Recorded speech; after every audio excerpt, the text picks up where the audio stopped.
Hi, I'm Chuck, and I'm part of a movement called No Place Left. We're engaging the lost with the gospel, making disciples, planting churches in the darkest places, multiplying leaders, and abiding all the time deeply in Jesus until every man, woman, and child on the planet hears the gospel and has the opportunity to receive Jesus as Lord and Savior, until there's no place left.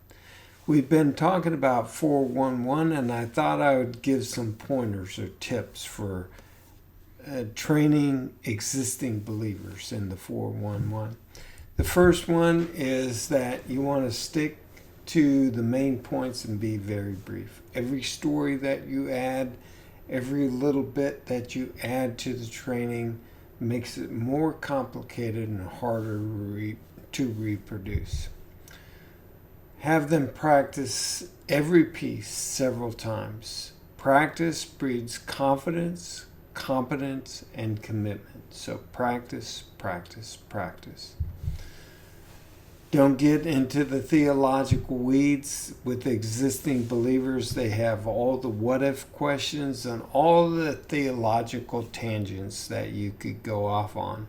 Train your folks the way that you're going to train others, and then tell them if they want to add additional stuff, then they're welcome to train other people any way they want.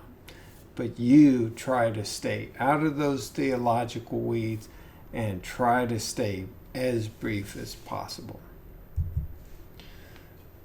Tailor the Great Commission challenge to address existing believers. So when you ask an existing believer whether or not they will be a disciple maker, that's the appropriate question. With a young baby disciple, you want to ask them, do you want to be a disciple? Now, you got to tailor it to your audience. Maybe your audience needs to have that question asked. Will you be Jesus' disciple? But normally with existing believers, it's an issue of will you make disciples? With the baptism question, will you baptize others? That's the question that you ask existing believers. For a new believer, you ask them, are you willing to be baptized? For teaching others to obey.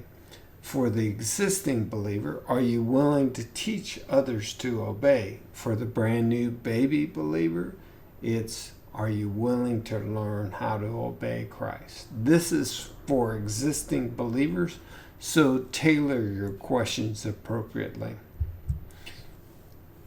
Don't try to mix the trainings. If you're talking one, just stay on track with the existing believers. Don't try to bring the new believer track in the middle of it. You can address that at the end, but don't try to mix them together as you're talking about it.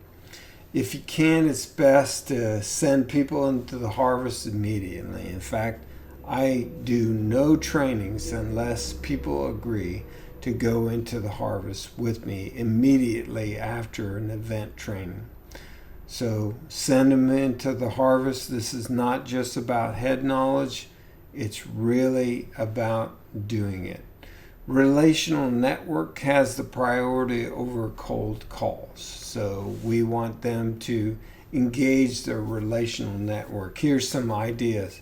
Talk to friends or family members in the immediate area. Call a friend or family member on the phone. Post a video of your 1-minute story on social media. And all of these have priority over cold calls. But if that's all you have left, then do a cold call. The more you model for people, the more confident they're going to be about doing this. So go out with them.